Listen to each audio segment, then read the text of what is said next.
श्री परमात्मने नमः। अथ द्वादशोऽध्यायः। अब श्लोक प्रारम्भ गर्दछौँ।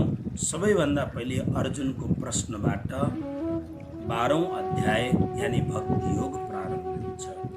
अर्जुन उवाच एवं सततयुक्ता ये भक्तास्त्वां पर्युपासते ये चाप्यक्षरमव्यक्तं तेषां के योगवित्तमः। पदच्छेद गरौँ। एवं सततयुक्ताः ये भक्ताः त्वां पर्युपासते ये च अपि अक्षरम् अव्यक्तं तेषां के योगवित्तमः। अब हेर्नुस्, अब यहाँ अर्जुन को जुन प्रश्न छ पहिले एकपल्ट सिधा अर्थ लगाऊ अनि त्यहाँबाट यसको भावार्थमा अलिकति पूर्वको प्रसङ्गलाई ल्याउनु पर्दछ। ए सर्वनाम हो, प्रोनाउन जसलाई भनिन्छ सर्वनाम हुनाले ए जो भक्तहरू, ए भक्ताः जो भक्तहरू, एवं यस प्रकारले, कुन प्रकारले भन्दा अब पूर्व अध्यायलाई हेर्नु पर्दछ। 11 अध्यायको अन्तिम श्लोक मत्कर्म कृन्मत्परमो मद्भक्त सङ्गवर्जित निर्वैर सर्वभूतेषु यस्य मामेति पाण्डव।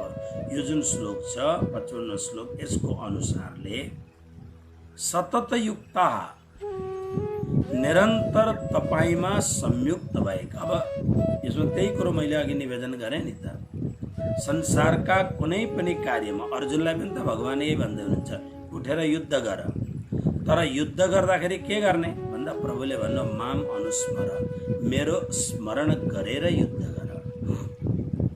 जस्तो हामी मन्दिरमा हुन्छौँ, मन्दिरमा तपाईँहरूलाई वातावरण, भक्तहरूले घरमा पनि यसरी नै गर्छन्। म अलिकति यसलाई विश्लेषण गरेर भनौँ। मन्दिरमा हामी जो उपस्थित मन्दिरमा रहन्छौँ, हाम्रो जीवनशैली कस्तो हुन्छ? प्राय भन्दा बिहान समयमा उठ्नु पर्दछ। अब भद्रावतीपुरे धाममा नहुँदाखेरि, बाहिर हुँदाखेरि राति सत्सङ्ग धेरै हुन्छ, त्यसकारणले बिहान विलम्बले उठिन्छ। विलम्ब भन्नाले 7-8 बज्दैन, तर अलिकति विलम्ब हुन्छ। तर भद्रावतीपुरे धाम एउटा महान तीर्थ हो, यहाँका आफ्ना नियमहरू छन्। तसर्थ बिहान राति 11 बजेपछि सुतेपछि पनि बिहान 4:30 बजी बिस्तरा छोडिदिन्छु। मतलब बिहानको मभन्दा पहिले पुजारीको धर्मपत्नी उठ्नुहुन्छ। गाउँमा भक्तहरू पनि बिहान 4 बजीतिर उठिसकेका हुन्छन्, बिहान आरतीमा आउँदछन्। अब हेर्नुहोस्, म तपाईँहरूलाई क्रियाकलापको विषयमा, बिहान उठिन्छ, उठ्दाखेरि भावना के हुन्छ भन्दा अलिकति पनि विलम्ब गर्नु हुँदैन।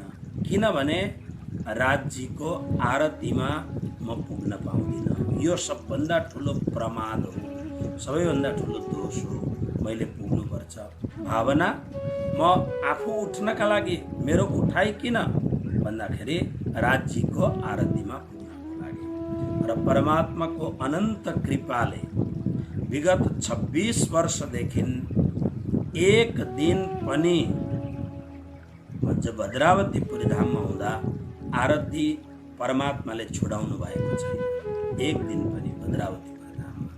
योभन्दा पहिले श्री 5 नौतनपुरी धाममा हुँदा वहाँ त 4:15 बजी आरती हुन्छ भारतीय टाइममा, त्यहाँ पनि तयार भएर, किनभने गुरुजी मङ्गलदासजी जस्तो एउटा महान एउटा ब्रह्मस्वरूप सन्तको चरणमा बसेर यदि हाम्रो जीवनमा प्रमाद, आलस्य, गृहस्थी जस्तो राति 12-1 बजी सुतेर बिहान आनन्दले 8, 9, 10 बजी उठ्ने खालको काम गरियो भने त हाम्रो जीवन त हाम्रोमा छन्, हाम्रा साथीहरू छन् त्यस्ता जो अन्तरङ्ग जीवन बहुत अप्ठ्यारो खालको जीवन छ, अप्ठ्यारो तर बिहान उठ्नुमा उद्देश्य के छ भन्दा राज्यको आरतीमा जानु छ। अब उठाइमा राज्य आउनुभयो, अब राम्ररी स्नान गर्नु पर्दछ, किन राज्यको सेवामा जानु छ। अब राज्यको सेवामा, परमात्माको सेवामा जान त पवित्र हुनु पर्यो, पवित्र हुनु पर्दछ। त्यसले गर्दा राति सुतेको कपडा, हिजो लगाएको कपडा सबै परित्याग गरेर धोएको तयार गरेको कपडा लाउनु पर्दछ। फेरि मेरो जीवन बडो अप्ठ्यारो छ, म कुनै आफ्नो सेवकहरू राख्दिनँ, त्यसकारणले तयारी पनि मैले आफै राति गर्नुपर्दछ। भोलि बिहान यो गर्नुपर्छ भन्दा म एक्लो मान्छे छु, सबै कुरो भए तापनि म एक्लो रहन्छु। अब बिहान त्यो, त्यसकारणले कपडा हामी कसका लागि लगाउँछौँ? राज्यको सेवाको लागि कपडा लगाउँछौँ, दुनियाँलाई देखाउनको लागि लगाउनु हो कि। अनि मतलब हरेक कुरोमा तपाईँ हेर्नुहोस्, समय यस्तो हुन्छ। अनि त्यसको पछि बिहान 8 बजी 8:30 बजीसम्म तल बसेर पानी पढेर सकेर अब माथि आएपछि अब दिमाग कता जान्छ? 10:30 11 बजीदेखि गीता प्रवचन छ, एकछिन गीताको श्लोकहरू हेर्नुपर्छ। बडा बडा बुद्धिमान विद्वानहरू, बडा सुल्झेका व्यक्तिहरू गीता श्रवण गर्नुहुन्छ, अलिकति गलत बोल्यो भने पक्रिन्छन्, फेरि प्रश्नमाथि प्रश्न गर्न थाल्छन्, ध्यान दिनुपर्छ। भगवद् गीतामा बुद्धि गयो, भगवानमै गएको बुद्धि हो। ओके, मतलब बिहानदेखि रातिसम्मको जीवन यात्रालाई हेर्नुभयो भने प्राय मन्दिरमा भएपछि जीवन यात्राको जुन उद्देश्य हो, जीवन यात्राको जुन मन्जिल हो, त्यो मन्जिल परमात्मातिर जान्छ। बिहान उठ्ने बित्तिकै चिया चाहिन्छ, यो चाहिन्छ भन्ने कुरो होइन। नास्ताहरू त 8 बजेपछि हुन्छ। फेरि अब नास्ता गर्नका लागि नै पहिले परमात्माको प्रसाद खाएको छैन। हामीलाई बचपनदेखि घरको वातावरण यस्तो छ, जबसम्म मुखमा चरणामृत जाँदैन, महाप्रसाद जाँदैन, परमात्मालाई भोग लगाएको प्रसाद जाँदैन, तबसम्म पानी सिवाय अरू केही पनि मुखमा हाल्ने अधिकार छैन। त मतलब अलिकति जीवनको सोच बदलिने हो भने जीवनको ढर्रा पुरै बदलिन्छ, जीवनको अस्तित्वमै बडा गयो। वृन्दावनमा तपाईँ जानुहोस्, वृन्दावनमा जाँदा तपाईँले भन्नु एउटा दोकानको एड्रेस सोध्नुहोस्, फलानु दोकान कहाँ छ, कन्ठी बेच्ने दोकान अथवा भन्दा तपाईँलाई जसले पनि उत्तर दिन्छ। त्यो उत्तर दिने मान्छेले के भन्छ भन्दा तपाईँ यहाँ सिधा जानुहोस्, विद्यापीठ चौरा आउँछ। अच्छा, त्यहाँबाट अलिक अगाडि गएपछि बाँके बिहारीजीको मन्दिर आउँछ, बाँके बिहारीको मन्दिरबाट यसो मोडिएपछि मदन मोहनजीको मन्दिर आउँछ, त्यहाँबाट यता भएपछि अर्को एउटा मन्दिर आउँछ, अर्को के नाम हुन्छ। अनि ठ्याक्क त्यहाँ पुग्दाखेरि चोकको नाम पनि त्यस्तै भगवानकै नामबाट हुन्छ। एउटा मान्छेले एड्रेस बनाउँदा कतिखेप परमात्माको नाम लियो। रिक्सावालाले पैडल रिक्सा चलाएर लाँदैछ, भिड भडाका हुन्छ, उसले ऐ रम रोम गर्दैन, उसले राधे राधे राधे राधे राधे राधे भन्छ, पम्प बजाउँछ, राधे राधे भन्छ। पुरा जीवनको जुन सर्कल छ त्यो प्रभुमय हुन्छ कि हुँदैन। त्यसकारणले जुन सतत युक्ता मतलब जुन 55वां श्लोकमा परमात्माको निरन्तर परमात्मासँग लागिरहनु, यस्तो खालको निरन्तर सतत यो शब्द पहिले पनि हामीले धेरै खेप पढिसकेको छ नि। सतत युक्ता, युक्ता माने युक्त भएको, सतत भनेको निरन्तर माने एक क्षण मात्र पनि परमात्माबाट अलग नहुने। वाणीमा तारतम वाणीमा धेरैवटा चौपाई छन्, त्यसमध्ये एउटा चौपाई ब्रह्म सृष्टि कसलाई भनिन्छ भन्दा खाते पीते उठते बैठते सोवत सुपन जागृत दम न छोड़े मासुक सो जाकी असल हक निस्बत। परमात्मासँग जसको वास्तविक प्रेम हुन्छ, हक निस्बत भनेको सम्बन्ध, हक भनेको परमात्मा, परम सत्य परमात्मा सँग जसको वास्तविक सम्बन्ध छ, उसको जीवन कस्तो हुन्छ भन्दा खाते पीते उठते बैठते सोवत सुपन जागृत दम न छोडे मासुको सो। एक दम भनेको एक श्वास पनि मासुक भनेको प्रियतमदेखि बाहेक उसले फेर्दैन। दम नाछोडे मासुक, मासुक भने प्रियतम, दम भनेको श्वास, एक श्वास पनि परमात्माको याद बिना जाँदैन। सतत युक्त, जो निरन्तर परमात्मासँग संयुक्त भएको छ भएर त्वाम पर्युपासते, तपाईको पर्युपासते भनेको उपासना गर्दछ। पर्युपासते अलग अलग छ, कहीँ भजती शब्द आउँदछ, कहीँ कीर्तयन्ते भन्ने शब्द आउँछ, यहाँ आयो पर्युपासते। यो पर्युपासतेको भने आफूमा एउटा गजबको अर्थ छ है। पर्युपासते शब्दको अर्थ हो परितः उपासते पर्युपासते। परितः उपासते, उपासतेको अर्थ हो उपासते। उपासते शब्द, उपवास शब्द यी सबै वरिपरिका एउटै फ्यामिलीवाला शब्द हो, फ्यामिलियर शब्द। मतलब के हो भन्दा उप भनेको नजिकै, परमात्माको नजिकै बस्नु, परमात्माको नजिकै रहनु, परमात्माबाट अलग नरहनु। उपवास हामी भन्छौँ, उपवास भनेको बस्नु, उप माने नजिक। तर उपवासको दिन परमात्मा यादै आउँदैन। के याद आउँछ भन्दा आज नुन खान हुँदैन, त्यस कारणले दुध र रोटी खानु पर्दछ, आज यो खान हुँदैन, आज त यसका लागि यो बनाउनु पर्दछ, दिनभरि यही चक्कर भइरहन्छ। मैले लक्ष्मण झुलामा ऋषिकेशबाट माथि साधना कालमा बस्दाखेरि मलाई संस्कृत पढाउने एउटा गढवाली पण्डितजी हुनुहुन्थ्यो। उहाँ एकादशीको दिन दिनभरि केही पनि खानुहुन्न थियो, गङ्गाजल पिउने अनि केही फल एकपल्ट खाने। तर हामीलाई पढाए उपरान्त जुन समय रहन्थ्यो त्यो समयमा केवल माला जाप र हरिनाम संकीर्तन मलाई पढाउने गढवाली पण्डित। त्यस्ता त्यस्ता भक्तहरू किनै आज उपवासको मतलब केवल उपवास, परमात्माको नजदिकमा बस्नु। त उपासते, आसते भनेको बस्नु, उप भनेको नजदिक, नजदिकमा बस्नु, नजदिकमा बस्नु अघि। त परितः उपासते, परितः उपासतेको अर्थ हो परितः माने चारैतिरबाट परमात्माको छेउमा बस्नु। कसरी? रामसुखदासजी महाराजले बहुत सुन्दर शब्दमा लेख्नु भएको छ साधक सञ्जीवनीमा। बहुत ठुलो महापुरुष रामसुखदासजी महाराज, उहाँले लेख्नु भएको छ कसरी भन्दा जसरी पतिव्रता स्त्री पतिको सेवामा, ओ पतिव्रता स्त्री पतिको सेवामा समर्पित हुन्छन् मन, वचन, कर्म, शरीरले। यदि पति छैनन् भने उनको स्मृति, पतिको स्मृति उनको मस्तिष्कमा रहन्छ। मन, वचन, कर्मबाट पनि अन्यको स्मरण रहँदैन। यसको नाम पतिव्रता स्त्री। रामसुखदासजी महाराजले यस्तो अर्थ गर्नुभएको छ। यस्तै अर्थ नारद भक्ति सूत्रमा पनि गरेको छ। परम पतिव्रता को हो भन्दा मन, वचन, कर्मले स्वप्नमा पनि व्यर्थमा परपुरुषको स्मरण नहोस्, त्यसलाई पतिव्रता भनिन्छ। त्यसमा पनि तीनवटा श्रेणीहरू छन्, फर्स्ट क्लास, सेकेन्ड क्लास र थर्ड क्लास। तीन पतिव्रताहरूको श्रेणी छ शिवपुराणमा।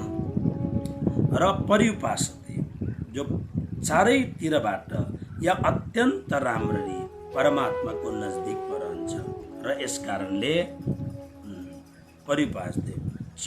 अनि ए भक्ता, जो भक्तहरू अक्षरम, अक्षरम शब्दको यहाँ अर्थ हो जो कहिल्यै पनि नाश हुँदैन। क्षर, क्षरति इति क्षरम, जसको निरन्तर नाश हुन्छ त्यो क्षर। न क्षरति इति अक्षरम, जसको कहिल्यै पनि नाश हुँदैन, अक्षर। जो अविनाशी, अव्यक्तम, जो यसरी कसैलाई छुन सकिँदैन, जो व्यक्त हुँदैन, स्पष्ट जो देखिँदैन, जो अव्यक्त छ, यस्तो अपि उपासते, यस्तो परमात्माको उपासना गर्दछन्। तेसाम योगवित्तमः के ती दुईटामा योगवित्तमः परम योगवेत्ता को यानी यहाँ दुईटा कुरो बताएको छ। अब राम्ररी सुन्नु यसलाई। एउटा सगुण ब्रह्मको उपासना, अर्को छ निर्गुण ब्रह्मको। म निराकार ब्रह्मको भन्दिनँ, किनभने म निराकार ब्रह्मको उपासक होइन, म सगुण ब्रह्मको उपासक हुँ। तर यसको दुईटा भेद छ। के भेद छ भन्दा, एउटा भेद यो जस्तो आज वृन्दावनमा कृष्ण आउनुभयो, कृष्णको भक्ति गर्न सजिलो छ। वृन्दावनमा 125 वर्षमा भगवान यो धराधाममा रहनुभयो। त्यसमा लगभग 12 वर्षसम्मको समय वृन्दावन धामको समय छ। 11 वर्ष 52 दिन सम्म भगवानले ब्रजमा लीला गर्नुभयो। 52 दिनको रात्रिमा वृन्दावनको एकान्तमा भगवान पिता रात्रि शरदोत्फुल्ल मल्लिका वीक्षरन्तुम मनश्चक्रे योग माया उपाश्रितः। भगवानले त्यो एक रात अद्भुत रात थियो, ब्रह्माको एक रात पर्यन्तको रात थियो। त्यसकारणले रास रात्रिलाई ब्रह्मरात्रि पनि भनिन्छ। भगवानले रासको दिव्य लीला गर्नुभयो। जुन रासको पहिलो दिव्य लीलामा त शङ्कर भगवानले पनि प्रवेश पाउनु भएन। दोस्रो जुन प्रातिभाषिकी रासलीला छ त्यसमा भगवान शङ्कर गोपी भएर जानुभएको छ। भने एउटा भगवानको यस्तो खालको स्वरूप छ कि जो हिँड्दैछ, खेल्दैछ, खाँदैछ, रासलीला गर्दैछ, ग्वालबालहरूसँग बस्दैछ, यो एउटा सगुण लीला। अर्को एउटा यस्तो खालको लीला छ जुन लीलाको हाम्रो बुद्धि र मनले स्पर्श गर्दैन, यानी अपरम्पार लीला। हद पार बेहद है, बेहद पार अक्षर, अक्षर पार वतन है, जागिए इन घर। जो अत्यन्त परम जुन लीला छ, जो हाम्रो मन र बुद्धिले भ्याउँदैन यो कुरोलाई, त्यो जुन परम प्रभुको लीला हो। यस लीलालाई शास्त्रले निराकार किन भनेको छ भन्दा मन र बुद्धिको विषय होइन। तसर्थ यो दुईटा उपासना, किनभने हाम्रो सनातन धर्ममा उपासनाको दुईटा धारा छ। एउटा निराकार उपासना छ, जो व्यक्तिहरू परमात्मालाई आकारमा नमानेर एउटा परम सत्ता छ, परम शक्ति छ, उसलाई आकार दिने बित्तिकै त्यो सीमित भइहाल्छ भन्ने जुन एउटा मान्यता छ, त्यो हिसाबले अपरम्पार परम समर्थशाली जो शक्तिको रूपमा विराजमान, अस्तित्वको रूपमा विराजमान परमात्मा हुनुहुन्छ। यसलाई यहाँनिर अव्यक्त अक्षर भन्नु। अब दुवैको उपासना हुन्छ, यानी एउटा निर्गुणको उपासना र एउटा सगुणको उपासना हुन्छ।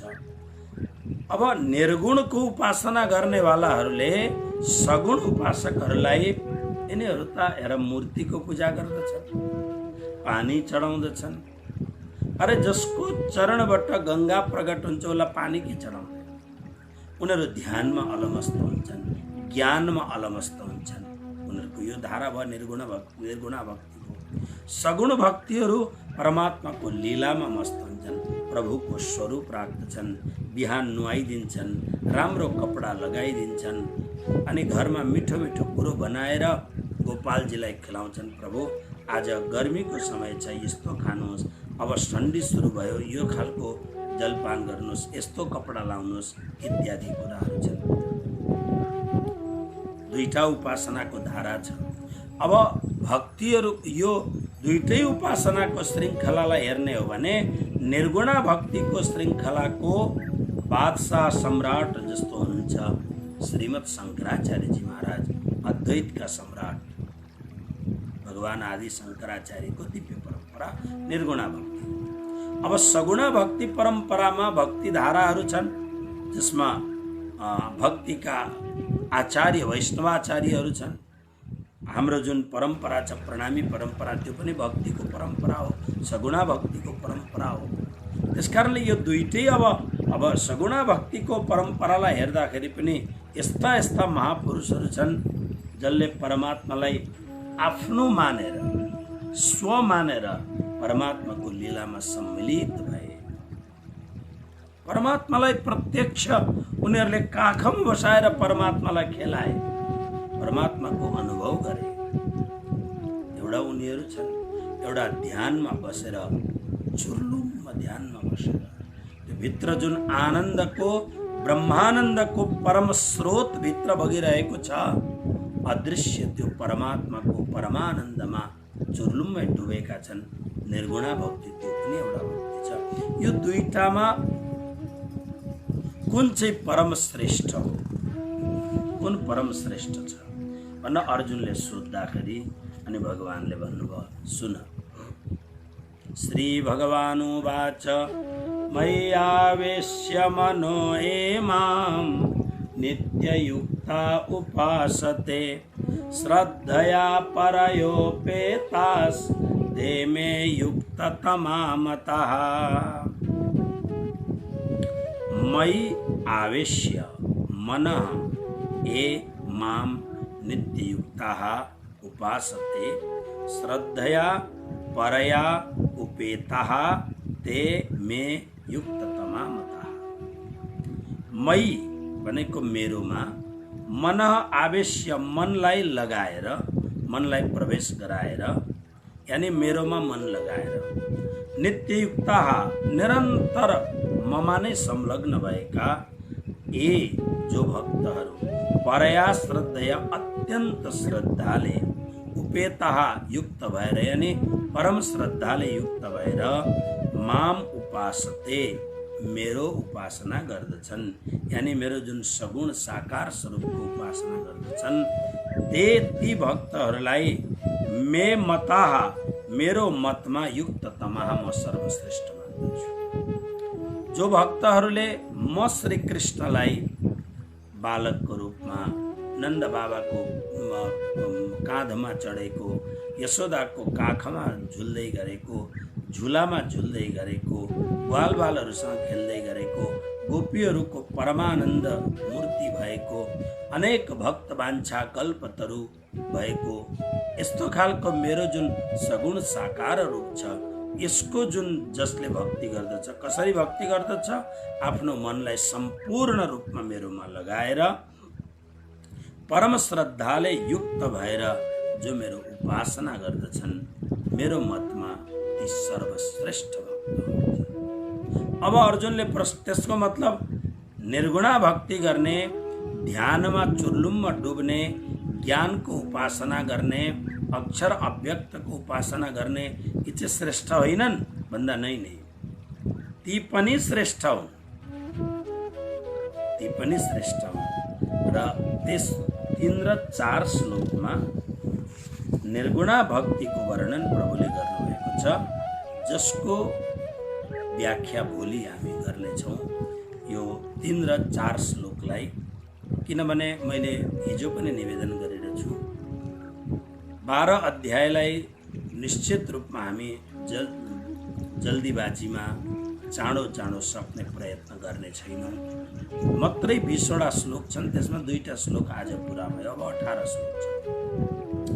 जहाँ सरलता छ त्यहाँ अगाडि बढ्ने, जहाँ सम्झिनु पर्ने छ, किनभने यो भक्तिको साम्राज्यमय यो अध्याय हो।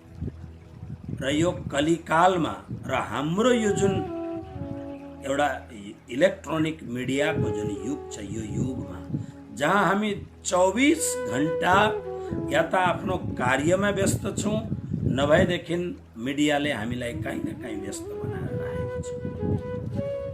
तसर्थ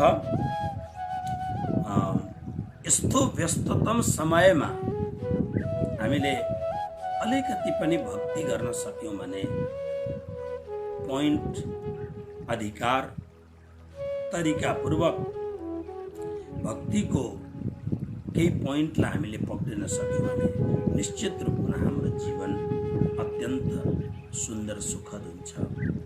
यिनै भावनाको साथमा आजको स्वाध्याय सत्सङ्गलाई म विश्राम गर्न चाहन्छु।